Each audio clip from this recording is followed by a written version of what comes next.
5, 4, 3, 2, 1. Let's go. Diary of a Kidney Warrior podcast in partnership with Kidney Care UK, sharing faith, knowledge, hope, and love. Hi and welcome to Diary of a Kidney Warrior podcast. My name is Dee Moore and I am a stage 4 kidney warrior.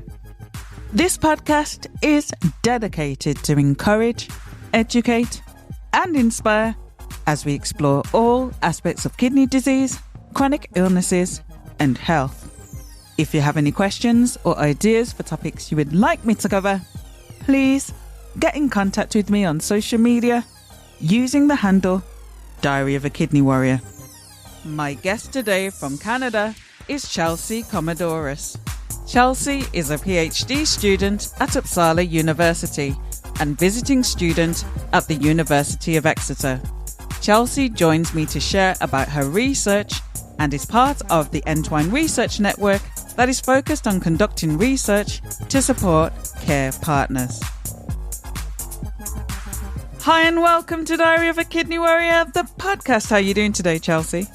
Hi Dee, how are you?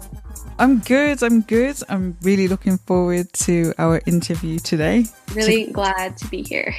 Glad to have you. Welcome. Now, today we're going to be talking about care partners. Now, as you know, on Diary of a Kidney Warrior podcast, it is about exploring all aspects of kidney disease, and many of the podcasts are with kidney warriors, so we're getting people's lived experiences. We have the interviews with health professionals who are specialists in their field. But today we're looking at a subject that we haven't really looked at up until now, and that is exploring how things are for care partners.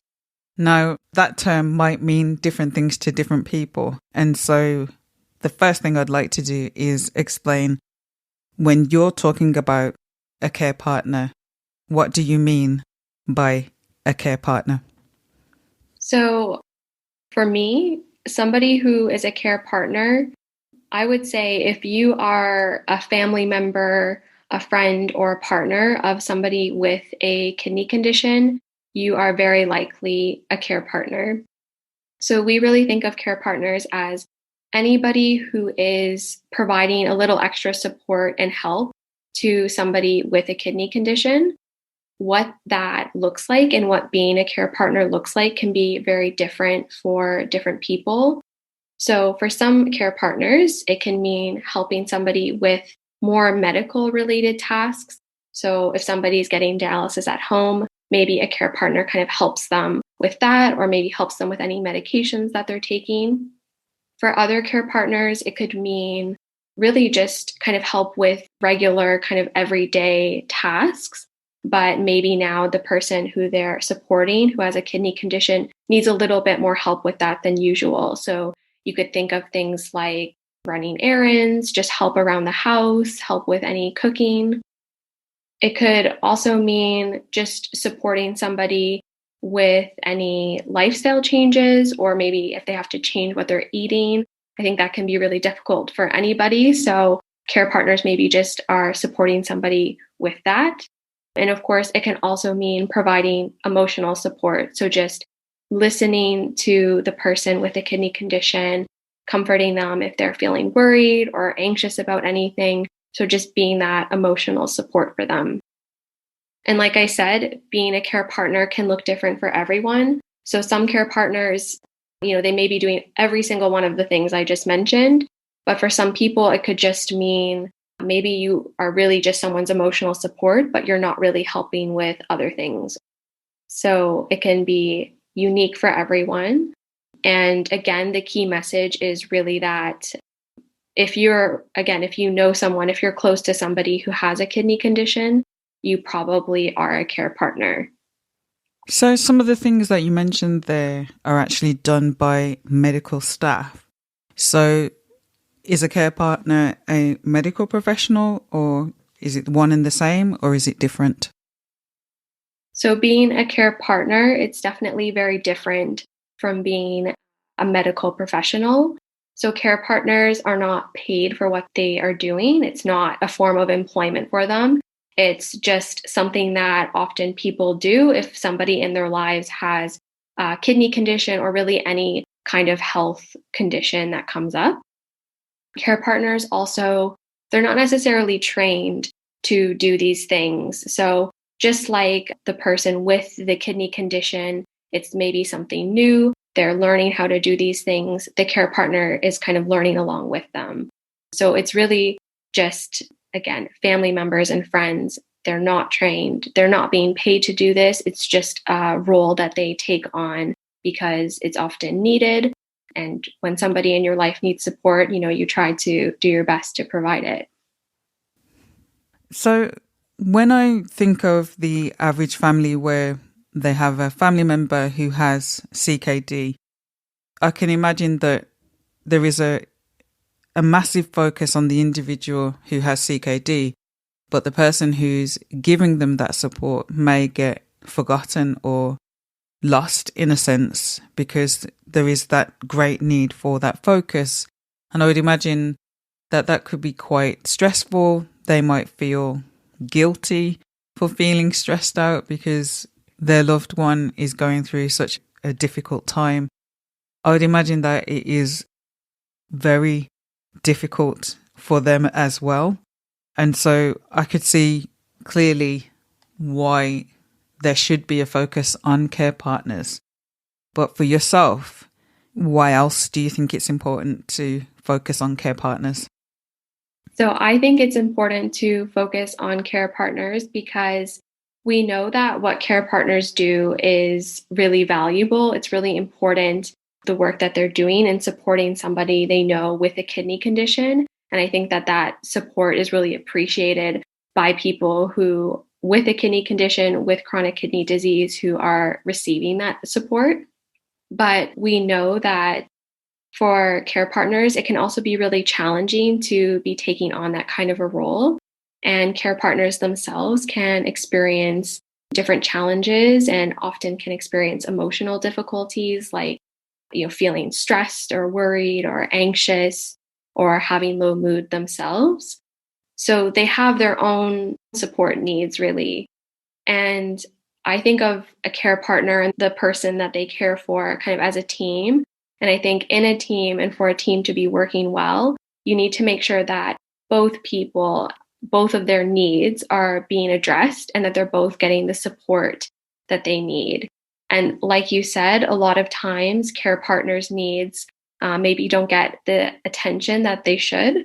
And so I think that's why it's really important that there are people who are there kind of thinking about care partners, checking what they need, and also to make sure that we have programs and resources available to care partners. So that way, if they do find that they need some extra support, that they have places that they can go and resources that they can access as well.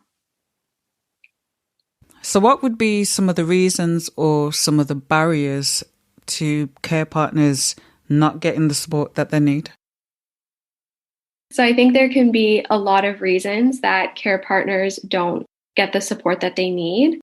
For some care partners, they can be juggling a lot of different responsibilities, which can mean that they maybe don't have a lot of time to spend on themselves or to be kind of trying to find resources and programs that they could be accessing. For some care partners, they maybe don't feel that they should be spending time on themselves, or they can feel guilty for taking that time for their own needs rather than focusing on the person that they're caring for. So again, that can be another barrier to them accessing support.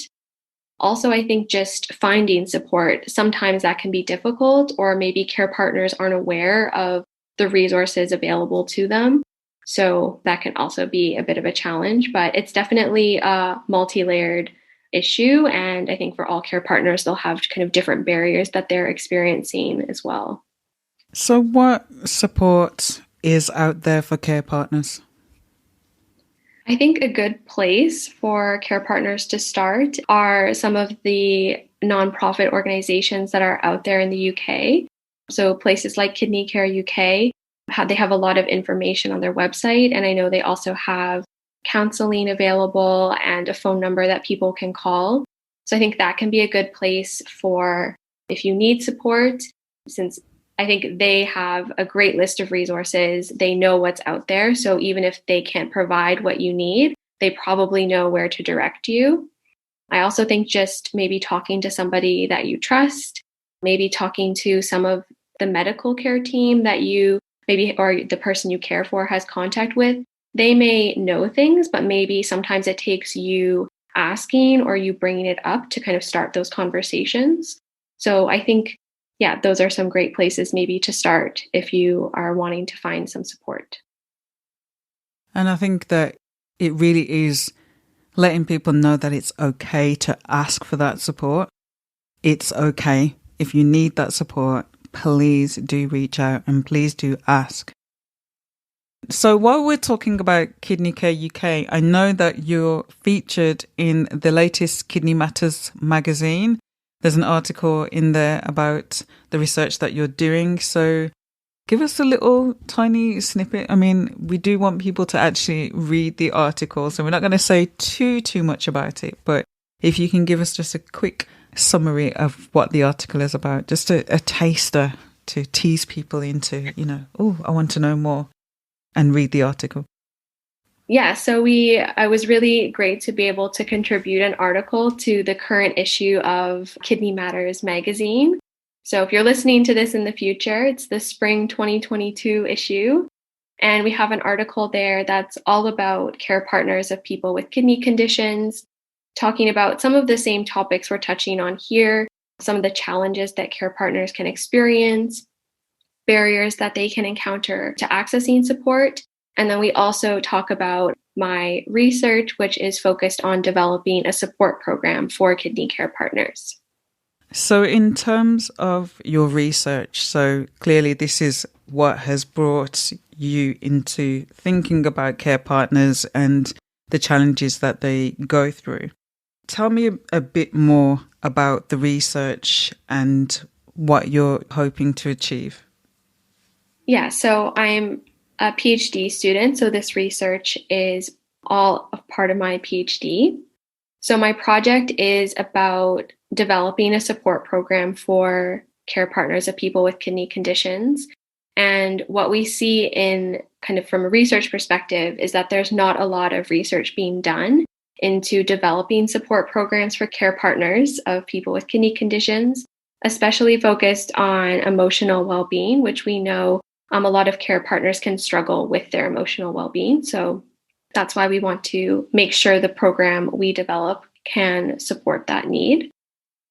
So in my project, not only am I interested in developing a program, but I want to make sure that the program we develop can actually be put into practice in the, as we call, the real world. So basically outside of a research or academic setting, that it's really a program that could be taken on by an organization or within kind of the healthcare system, social care system, and offered to caregivers in the UK more widely.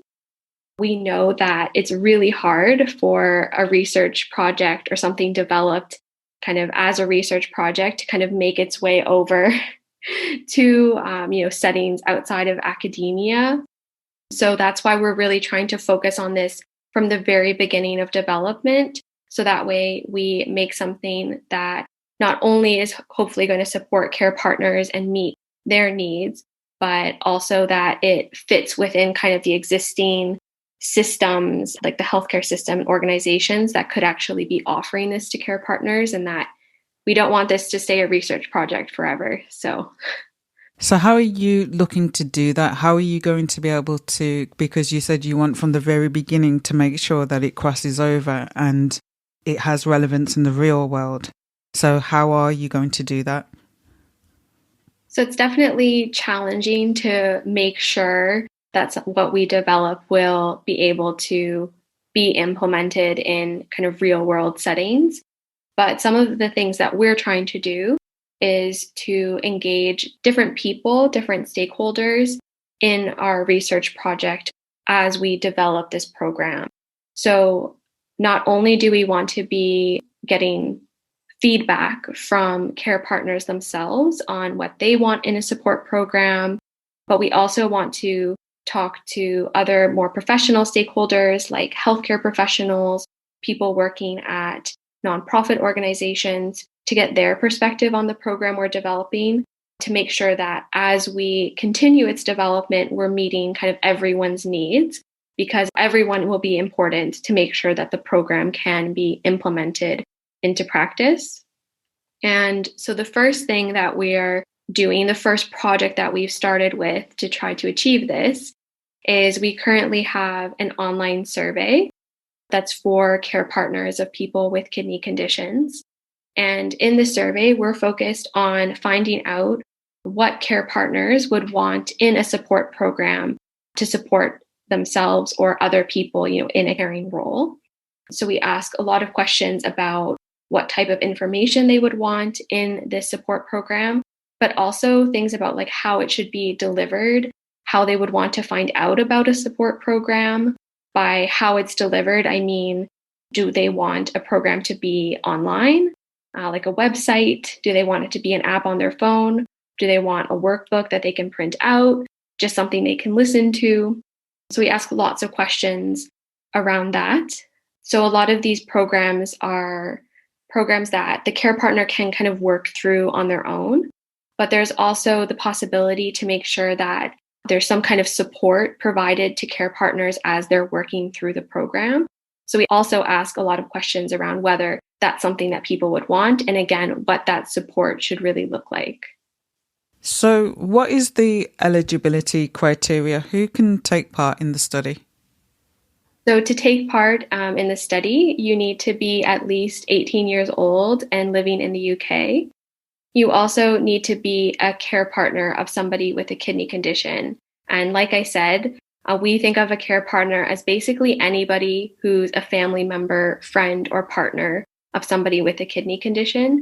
So if that does apply to you, we really encourage you to participate, and we want to make sure, you understand that you are eligible to take part in the survey. The only other criteria is that the person that you are supporting who has a kidney condition also needs to be at least 18 years old. So how do people participate? So it's an online survey. So there's a couple of places where you can find the link. It's not very nice for me to spell out here right now. We'll make sure to put it in the description of this podcast episode that you're listening to. You can also find the link in the Kidney Matters magazine article that we talked about earlier. And there's also a QR code there, so you can scan that with the camera of your smartphone, and that will also take you to the survey. You can also find the link to the survey on Kidney Care UK's website. So if you are on Kidney Care UK's homepage, there's, I think it's like a news tab. And then within that tab, there's a research opportunities page. So we have some information about the study and the link there. And I would say the final place maybe is we have our own social media pages for our research projects. So you can find us on Twitter with the handle at kidney_carers. And we're also on Facebook. If you search for Kidney Care Partner Research Project, you should come across our page, and we have the links to the survey there as well. And of course, you can always email me. And again, my contact information will be in the podcast episode description. So is the study open now? When is it running, and how long is it open for? Yeah, so the survey is open now. So if anybody listening to this is a care partner of somebody with a kidney condition, so remember, if you're a family member, friend, or partner of someone with a kidney condition, we would love to hear from you in the survey. We are hoping to hear from as many people as possible because, like I said, each care partner is having a unique experience, will have different needs and preferences. So we want to kind of capture as many of those experiences as possible. And the survey will be open until the end of May 2022. So following all the research, you've gathered all the information and you've got the results. How can people find out, what's the outcome of this study? Will it be like a website, or how will it be published? So I think the main way that people could find out about the results are, well, I guess first, if you're interested in getting a summary of the results when we have them, you can email me and I will make sure to send it to you when they're available. Also, if you follow us, the social media pages that I mentioned before, we'll definitely be hopefully sharing some of the results from the studies there. So that's another place where you can stay up to date with what's going on and any findings that we come up with. But like I said, probably the easiest way is just to email me, because we're happy to share the results with anybody who's interested. Thank you. Thank you, Dee. Thank you so much for joining me and sharing information on a topic that really is important. I really think that we need to talk more about care partners, because they are incredible people who do incredible work. And like you said, 9 times out of 10 don't get paid to do it.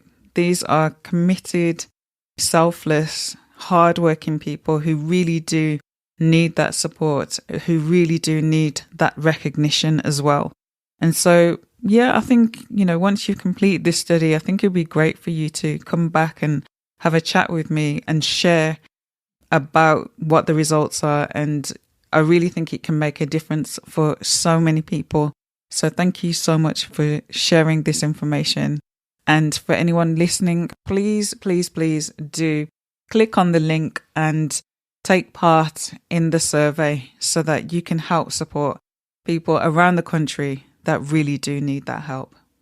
Thank you so much, Dee, for having me on the podcast. It has been an honor to be the first person to kind of come on here and talk about care partners. I mean, I definitely think it's such an important topic. So I'm really glad that I was able to come on the podcast, and it would be great to come back to kind of share what I find over the course of my PhD. So thank you so much. Thank you. Thank you for listening to Diary of a Kidney Warrior podcast. And don't forget that you can contact me on social media using the handle Diary of a Kidney Warrior. Please do subscribe to the podcast, and please do tell a friend. New episodes of this podcast are released every other Monday. Until next time, take care and choose to live. Diary of a Kidney Warrior, sharing faith, knowledge, hope, and love.